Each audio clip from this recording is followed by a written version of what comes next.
Ok, saludos jóvenes.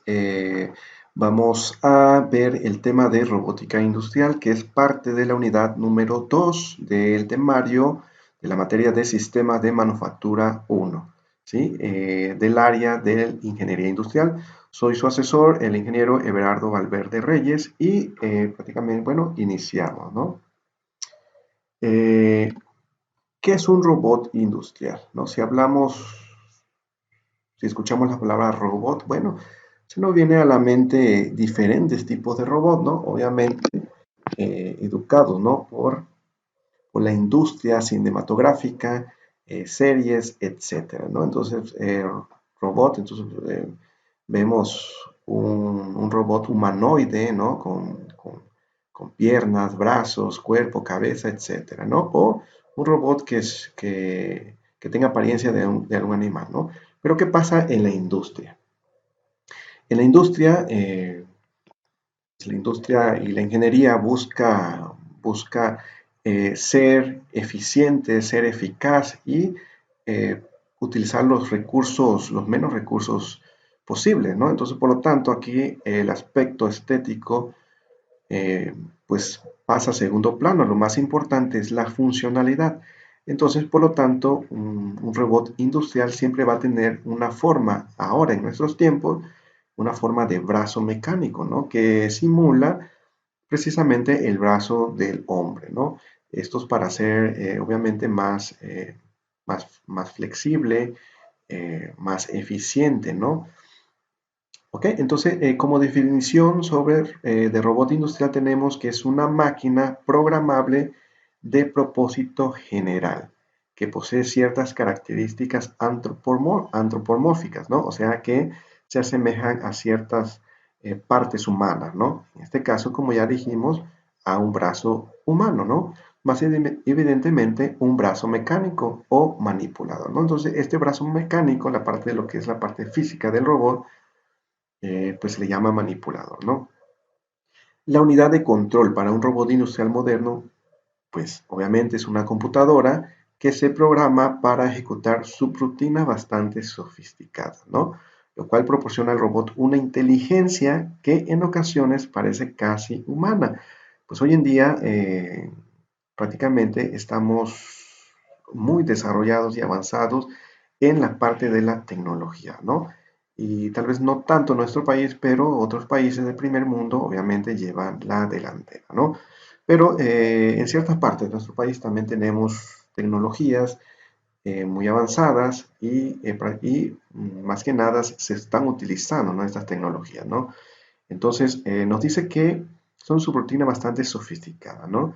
O sea, son líneas de comandos, de programación, que dependiendo de la complejidad de nuestro robot, entonces obviamente la programación, las subrutinas se van sofisticando, ¿no?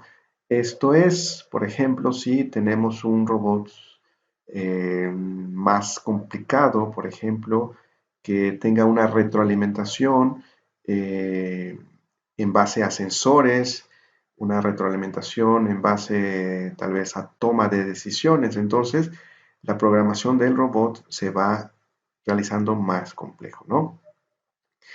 Entonces, bueno, aquí nos dice del primer robot industrial. Dice que se instaló en una operación de fundición a troquel en la Ford Motor Company. El trabajo del robot, ¿en qué consistía? Bueno, en descargar las piezas de una máquina de fundición a troquel, ¿no? Entonces, pues una de las características o de las aplicaciones, o sí, de las aplicaciones de los robots, son en trabajos que son peligrosos, más que nada peligrosos para el ser humano y que pues tal vez también se necesita de demasiada precisión, ¿no? Recordemos que pues el robot es una máquina, no necesita de comer, no necesita de descanso, ¿no? Y obviamente tiene que llevar su mantenimiento, pero más allá es más eficiente y más eficaz que la actividad humana, ¿no? Y lo importante es también el peligro, ¿no? El peligro que corre y la precisión que tiene el robot. Entonces, por lo tanto, en esos procesos industriales, en las aplicaciones donde se necesite estos elementos, ¿no? De precisión, de trabajo pesado, de peligrosidad. Entonces, es ahí donde se puede requerir de la utilización de un robot, ¿no? Bueno, vamos a hablar sobre la anatomía de los robots. ¿Sí? Un robot industrial consta de un manipulador mecánico y un controlador para moverlo, o sea, su hardware y su software, ¿no? Su hardware, pues es la parte física, es realmente es el robot, ¿no? Físico como tal, pero, pero sin controlador, sin información, sin la programación, pues obviamente no se podría utilizar, no se podía mover, ¿no? ¿Ok? Y realizar otras funciones relacionadas, ¿no? El manipulador mecánico posee uniones que colocan y orientan el extremo del manipulador respecto a su base, ¿no? Entonces, como ven, aquí tenemos la base del robot y, y su manipulador, que sería el extremo, eso es lo que nos importa, ¿no? ¿Por qué? Porque este manipulador va a hacer las operaciones ya sea de manejo de material o de ejecución de alguna tarea o manejo de alguna herramienta, ¿no? Por ejemplo, perforación, pintado, soldadura, etcétera, ¿no? Entonces, este punto es el que necesitamos o nos interesa mover, ¿no? Entonces, por lo tanto, es con respecto a su base, ¿no? Se estudia el movimiento con respecto a su base. La unidad controladora está formada por el hardware y el software electrónicos para operar las uniones en forma coordinada.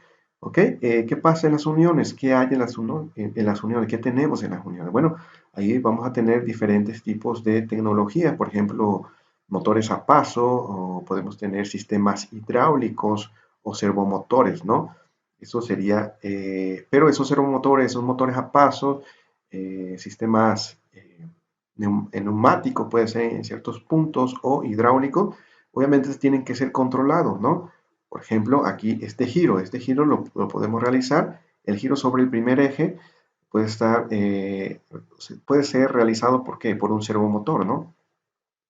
Pero ese servomotor obviamente debe ser controlado, ¿no? Entonces para eso necesitamos hardware y software electrónico, ¿no? Conectado obviamente a la computadora para, en cada unión, si se dan cuenta, vamos a tener ciertos servomotores, ciertos motores a paso, etcétera, dependiendo de la tecnología que utilice el robot. Entonces, ¿qué hace el hardware y el software electrónico? Bueno, controla, sincroniza todos esos movimientos para tener, por ejemplo, una trayectoria, o por ejemplo esta trayectoria que estamos viendo, o por ejemplo el efector final, si lo queremos que se mueva en línea recta, ¿no? Si queremos que se mueva en línea recta, por ejemplo en este brazo, pues tenemos que sincronizar diferentes tipos de las uniones de las articulaciones, ¿no? Para tener un efecto de movimiento lineal, ¿no? Bueno, entonces, ¿qué partes podemos identificar en un robot? Bueno, tenemos los eslabones, que son las partes, ¿no? Que van unidas, pues ahí tenemos las uniones. Si unimos un eslabón con otro, eso forma las uniones, ¿no? Y las uniones, los eslabones y uniones, está formada por articulaciones, ¿no? Podemos identificar una articulación como en el ejemplo, ¿no? Como en el caso del brazo humano, ¿no? Por ejemplo, la muñeca, tenemos ahí una articulación. El codo sería otra articulación y el movimiento en el hombro sería otra articulación. Y entonces, pues ahí podemos ver las uniones de diferentes tipos de piezas, ¿no? Que tienen un movimiento relativo, un movimiento especial que puede, como vamos a ver más adelantito, ¿no?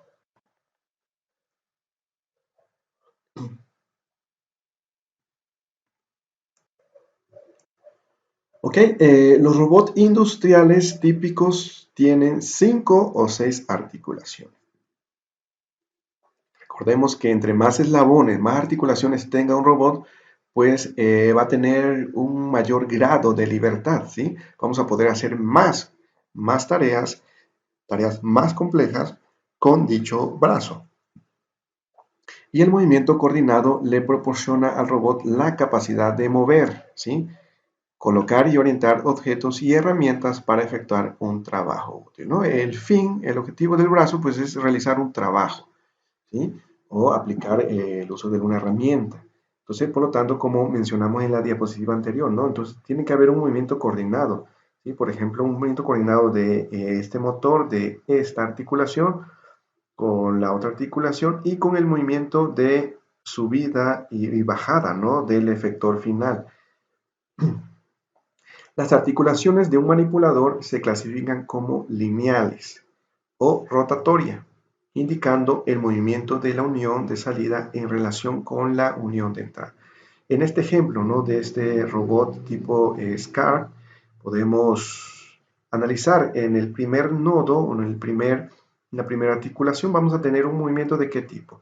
De tipo rotatoria, ¿no? Porque está girando en torno al eje, ¿sí? De hecho, en el siguiente nodo, pues también vamos a tener un movimiento de tipo rotatoria, ¿no? Porque esta pieza vemos que gira con respecto al eje, a este eje, ¿no? Y el efector final que es, ahí sí vamos a tener un movimiento de qué? Lineal, ¿no? Porque lo único que hace es levantar, subir y levantar la herramienta, ¿no? ¿Sí? Y esos serían los dos tipos de movimientos, ¿sí? Bueno, aquí nos dice que los robots inusuales típicos tienen de 5 a 6 articulaciones, ¿no? Eso es lo más práctico y lo más esencial, ¿no? Las articulaciones de un manipulador se clasifican como lineales o rotatorias, ¿no? Indicando, bueno, okay, aquí repetimos la información, bueno, ya la habíamos analizado, ¿no? Los tipos de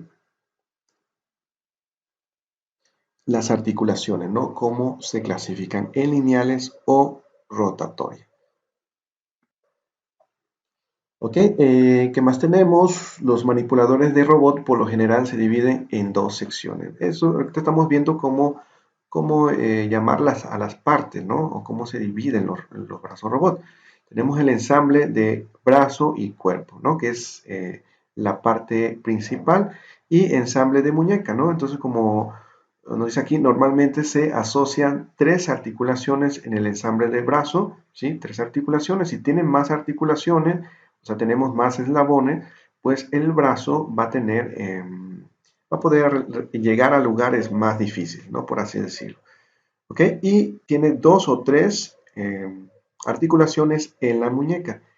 ¿Qué es lo que queremos en la muñeca, no? Como nos dice acá, la función del cuerpo es esencialmente mover, ¿no? Mover el punto, mover el objeto que se está tomando, ¿sí? O mover la herramienta, ¿no? Que está, si tenemos ahí un taladro o una máquina soldadora, moverlo de un punto a otro, ¿no? Y la función principal de la muñeca, en este caso, sería que colocar correctamente la herramienta, el efector final, ¿no? Por ejemplo, ¿qué pasa si estamos pintando, ¿no? Si estamos pintando, entonces, por ejemplo, aquí este efector, si estamos pintando en en un área vertical, entonces la herramienta siempre lo vamos a querer horizontal, ¿no? Por así decirlo, ¿no? O siempre la vamos a querer orientada. Pero ¿qué pasa cuando nosotros movemos? Si, por ejemplo, si giramos, si este eslabón, o sea, este brazo de aquí gira hacia arriba, ¿no? O gira en sentido contrario de la manecilla redonda, entonces se va a elevar. ¿Qué pasa si solo giramos esta parte? Obviamente la posición del efector final se va a rotar, va a tener un ángulo, ¿no? Entonces ahí llega la función de la muñeca, ¿no? Por ejemplo, aquí tenemos el pitch, que es la rotación. Entonces, sí, esa va a ser la tarea principal de la muñeca, ¿no? Mantener o fijar la herramienta en la orientación correcta, ¿no? Un ensamble de brazo y cuerpo posee uniones y articulaciones, como ya lo hemos visto. Generalmente son grandes, obviamente son grandes, ¿sí? Mientras que los de muñeca, pues son uniones y eslabones cortos, ¿no? Bueno, existen diferentes tipos de configuraciones de los robots. Estos son los más utilizados en la industria. Eh, tenemos el inciso A, ¿sí? Aquí tenemos la configuración de tipo polar, ¿no? Eh, tenemos un tipo de rotación sobre su propio eje y longitudinal en esta parte, ¿no? Vemos que prácticamente menos el inciso C, todos los robots tienen un giro sobre su base principal, ¿no? Ese es el giro que nos dice arriba. Ese también lo tiene, este y este, ¿no? La diferencia con esto, ¿no? Entonces, aquí tenemos entonces el robot tipo polar. El inciso B, tenemos cilíndrica, ¿no? Obviamente todos los robots se van o se tienen que, más que nada, nuestro robot se va a adaptar, ¿no? Se va a adaptar a la función o a la tarea que está realizando, ¿no? Por ejemplo, si se necesita mover, por ejemplo, pintar, ¿no? Pintar, no sé, tal vez dentro de un área circular, entonces tal vez podríamos utilizar el robot tipo cilíndrico, ¿no? Ok, el inciso C de coordenadas cartesianas, ¿no? Si se dan cuenta, esto se parece a una impresora 3D o a una máquina CNC, una fresadora CNC, ¿no? Tiene esa función, pero se utiliza también, por ejemplo, en la farmacéutica, ¿no? Para mover ciertos componentes, ¿no? De los vasos o de las pequeñas muestras que se tiene. A veces se tiene, por ejemplo, en una mesa se tiene, vamos a decirle, 50 tubos, ¿no? 50 tubos de ensayo y se le va a agregar a cada frasco cierta cantidad de químico, ¿no? De sustancia. Están fabricando ciertos medicamentos, ¿no? Entonces, si tenemos un tipo robot de coordenadas cartesianas, bueno, ese es un robot ideal para ese tipo de funciones, ¿no? Tenemos el inciso D, el brazo articulado. Bueno, por ejemplo, aquí podemos utilizarlo ¿para qué? Por ejemplo, para funciones de pintado, de soldadura, ¿no? Y si le agregamos en este tipo de robots, si le agregamos más eslabones, obviamente vamos a tener más flexibilidad, ¿no? Como vamos a ver más adelantito un ejemplo. Y tenemos el clásico modelo SCARA, ¿no? O por sus siglas en inglés, significa brazo robótico de ensamble selectivamente dócil, ¿no? ¿Qué ventajas tenemos con este tipo de robot? Bueno, si se dan cuenta, tenemos aquí una rotación, ¿sí? Sobre su propio eje. El siguiente brazo también es un movimiento de tipo rotativo y el actuador final tenemos un movimiento longitudinal, ¿no? ¿Qué pasa con este tipo de brazo? Bueno, tenemos el soporte, ¿no? El soporte que tenemos es un soporte más fuerte tenemos, ¿no? Por el tipo de diseño, ¿no? Por ejemplo, en este caso, si yo quiero hacer una perforación, ¿no? Voy a tener pues mayor control, mayor eficiencia, ¿sí? Para soportar una fuerza de perforación, ¿no? Si voy hacia abajo, ¿sí? Entonces, es decir, doblar esta parte de aquí, pues costaría mucho, a diferencia de este tipo de robot, ¿no? Que es un brazo articulado. eh, Aquí si nos damos cuenta, pues prácticamente una fuerza hacia abajo, pues estaría resistiendo estos dos ejes, ¿no? Ahí se realizarían las fuerzas de esfuerzo, ¿no? ¿Ok? Entonces, estos son los tipos de robot más comunes, ¿sí? Aquí vemos otro diagrama donde analizamos y vemos los mismos, ¿no?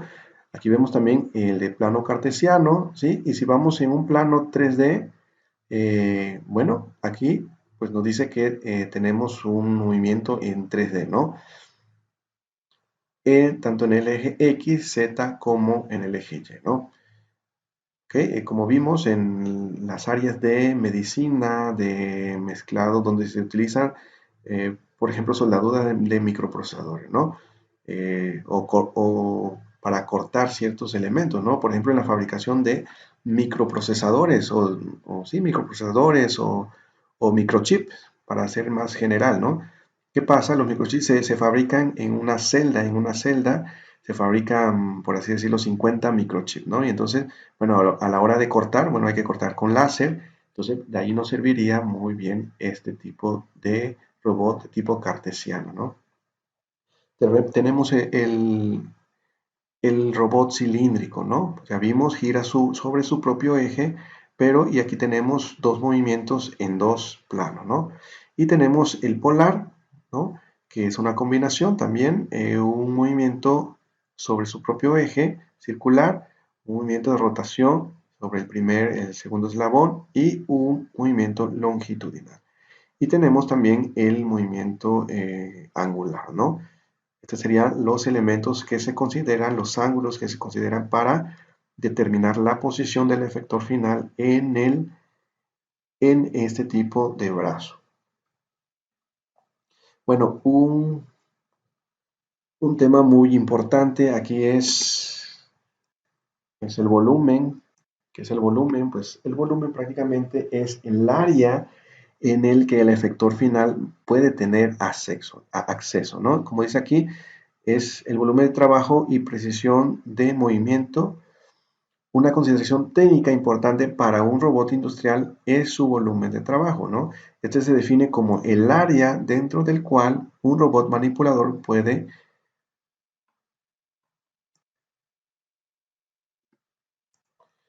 colocar y orientar el extremo de su muñeca, ¿no? La cantidad de articulaciones determina el área anterior, así como sus tipos y rangos, el tamaño de las uniones. El volumen de trabajo es importante porque representa una función esencial que determina cuáles aplicaciones puede ejecutar un robot, ¿no? Entonces, dependiendo de la tarea que queremos automatizar o en el que queremos implementar un robot, bueno, nosotros vamos a elegir qué tipo de robot, ¿no? Como ya vimos, por ejemplo, para funciones de corte de metal nos serviría un robot de tipo cartesiano, ¿no? Para corte de plasma, impresoras 3D, entonces se utiliza este tipo de robot, ¿sí? Para otro tipo de funciones se utilizan los otros tipos de robots, ¿no? Entonces, por ejemplo, para este tipo eh, de tipo escara, entonces aquí podemos, por ejemplo, una manipulación de piezas, ¿no? Que viene de una banda a otra banda, entonces queremos mover las piezas a otra banda, entonces nos sería de mucha utilidad esta, ¿no? Y esta, por ejemplo, para pintado o otras funciones, ¿no? Pero aquí vemos, ¿no? La función o obviamente la ventaja de tener un robot con más eslabones, con más nodos, ¿no? De rotación. Entonces, ¿qué pasa? Por ejemplo, si nosotros queremos, por así decirlo, ¿no? Pintar o hacer una soldadura de cordón en esta arista interna, ¿no? De esta pieza, entonces, bueno, si nos damos cuenta, aquí este robot, este tipo de brazo puede tener fácil acceso a esta área, ¿no? Entonces, entre más eslabones, pues obviamente se va aumentando el grado de libertad, es decir, podemos tener acceso a lugares más complicados, ¿no? Ok, otro término importante en la robótica industrial, bueno, son los actuadores finales, ¿no? Los actuadores finales, sabemos que un robot, pues es una máquina de propósito general, ¿no? Y esas funciones flexibles que tiene se debe, obviamente, al tipo de actuador que tiene, ¿no? Por lo tanto, el robot debe equiparse y habilitarse con herramientas diseñadas especialmente para una aplicación, ¿no? Es decir, si quiero un grabado de láser, si quiero una soldadura o, por ejemplo, con este tipo de actuador final, consiste o simplemente diseñado, especialmente diseñado ¿para qué? Para efectuar a- colocar tornillos, ¿no? Colocar tornillos en esta pieza, ¿no? De fabricación, ¿sí? Se dan cuenta aquí, esta es la parte o el conducto donde llegan los tornillos y esa es la herramienta. Obviamente cuando ya llegó, bueno, la herramienta baja y gira, ¿no? Y de esta manera tenemos un ensamblado de esta parte, ¿no? Aquí tenemos qué cosa, un actuador final de tipo sujetador, es decir, para mover la pieza en procesamiento de un lugar a otro, ¿no? Entonces, este es un actuador, está diseñado para hacer y mover los objetos durante el ciclo de trabajo, ¿no? Entonces, aquí tenemos, obviamente, es una pinza que simula los dedos, ¿no? Por así decirlo, para mover sujetar una pieza, moverla del lugar y colocarlos en otra, ¿no? ¿Ok? Y pues obviamente estos actuadores se tienen que adaptar. Aquí la pieza es una esfera, por lo tanto, bueno, tenemos unas almohadillas especiales para poder manipular la pieza de trabajo, ¿no? Y los actuadores finales también se clasifican como de tipo herramienta, ¿no? Aquí podemos encontrar que pistolas para soldadura de puntos, herramientas para soldadura con arco, boquillas para pintar por aspersión, ejes rotatorios, por ejemplo, si tenemos una máquina o un taladro, ¿sí? Sopletes para calentamiento, aquí podemos agregar, no sé, cortado por plasma, cortado por láser o grabado por láser, ¿no? Y herramientas de ensamble, como por ejemplo aquí tenemos un actuador final que tiene la función de fijar tornillos, ¿no? Bueno, los sistemas de control y programación, ¿no? Los sistemas de control, podemos identificar cuatro sistemas de control, ¿no? El control limitado de secuencia, ¿no? En este caso es podríamos decir que es el robot un poco pues, más sencillo, ¿no? Es decir, está configurado para realizar cierto número de actividades, ¿no? Y por sus grados de libertad, por sus ejes de rotación, pues no cuenta con mucha flexibilidad, ¿no? La reproducción con control punto a punto. Este tipo de robot lo que hace es moverse digamos, ejecutar, por así decirlo, el movimiento de un mecanismo al mismo tiempo, ¿no? Es decir, por ejemplo, como vemos aquí en este caso de este robot, ¿no? Se está moviendo solamente esta parte, ¿no? Y también su actuador final. Y obviamente también el eje de rotación de su actuador final para mantener vertical, ¿no? La pieza y la herramienta, ¿no? Entonces, en el punto número 2 de punto a punto, prácticamente se refiere al movimiento de trayectoria que tiene el robot, ¿no? O sea, si nos ubicamos o nos imaginamos un plano tridimensional, entonces nos movemos, o simplemente, ¿no? Si nos ubicamos en un plano bidimensional, ¿no? Para hacer un poco más sencillo el ejemplo, si nos ubicamos en el plano, en el punto 2,2, ¿no? Por ejemplo, 2 en X, 2 en Y, ¿sí? Y nos vamos a mover a qué? Al punto 8,8, ¿no? Entonces, ¿qué va a hacer? Si tenemos un robot de este tipo, bueno, primero nos vamos a desplazar en el eje X, ¿sí? Y después nos vamos a desplazar hacia arriba en el eje Y, ¿no? Entonces, de esa forma estamos llegando de un punto a otro punto, ¿no? Es decir, la funcionalidad de este tipo de robot, eh, por ejemplo, en este caso, ¿no? El robot si la función de este robot es, por ejemplo, sacar esta pieza, ¿no? Y llevarla a otro punto, ¿sí? Aquí tendríamos este tipo de control, ¿no? Control de punto a punto. ¿Por qué? Porque el primer punto sería tomar la pieza, ¿no? Y el último, el punto número 2 sería la ubicación donde se va a dejar la pieza, ¿no? Y pues en este caso soltarla y sería toda la función del robot. Entonces vamos que su función es de punto a punto. ¿Qué pasa con la reproducción con control de trayectoria continua, ¿no? En este caso, por ejemplo, aquí podemos mencionar un robot que va a soldar dos piezas, ¿no? Por ejemplo, ¿qué pasa? Vemos que la trayectoria del efector final juega un papel muy importante, ¿no? Es decir, el robot se va a mover tal vez va a soldar cierta curva, ¿no? Entonces va a mover de un punto inicial, va a ir curvando, su movimiento, su trayectoria es una curva, ¿no? Y va a llegar hasta el punto final, ¿no? Entonces allí tenemos un control de trayectoria continua. Es decir, ahí todos los motores que utilice el robot van a estar correctamente sincronizados, ¿no? Muy bien, y por último tenemos control inteligente, ¿no? Y tenemos robots que tienen retroalimentación mediante sensores, ¿sí? Por ejemplo, sensores de temperatura, sensores de colores, ¿no? Una visión que tienen, robots que tienen visión para identificar los colores, la forma, ¿sí? Tener, por ejemplo, un robot que está en un área para controlar la calidad de los productos, ¿no? Si, por ejemplo, están fabricando elementos cuadrados, ¿no? Y si por ahí hay un elemento que sale, por así decirlo, extremadamente no circular, Bueno, obviamente el robot con visión inteligente detecta que hay un círculo y eh, lo toma y lo saca de la banda, ¿no? De desplazamiento. Bueno, ¿qué tenemos con la programación de los robots? Ok. Bueno, aquí tenemos dos clasificaciones, ¿no? Tenemos programación de ejemplo. La programación de ejemplo se divide en dos, ¿no? Con energía y de forma manual.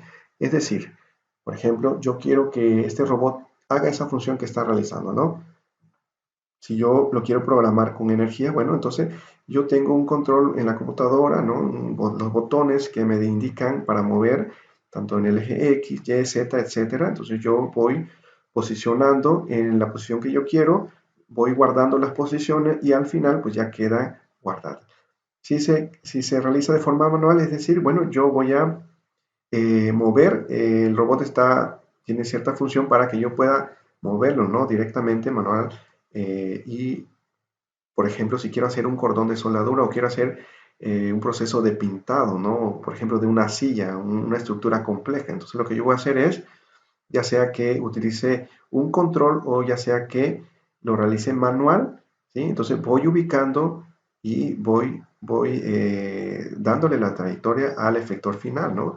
De, voy dándole la trayectoria como si estuviera pintando yo realmente, por ejemplo, la silla, voy pintando las patas, voy cambiando de posición, ¿no? Entonces voy moviendo el brazo. Esos movimientos quedan registrados en la computadora y obviamente, bueno, ya tenemos la programación, ¿sí? Para hacer una actividad de manera automática, ¿no? Bueno, si utilizo lenguajes de programación de computadora, bueno, proporcionan una forma conveniente de de integrar ciertas funciones que no implican movimiento en los ciclos de trabajo. O sea, no, en el número uno, pues simplemente me interesa el movimiento, ¿no? Pero en este caso, aquí voy a tener retroalimentaciones, o sea, funciones fuera,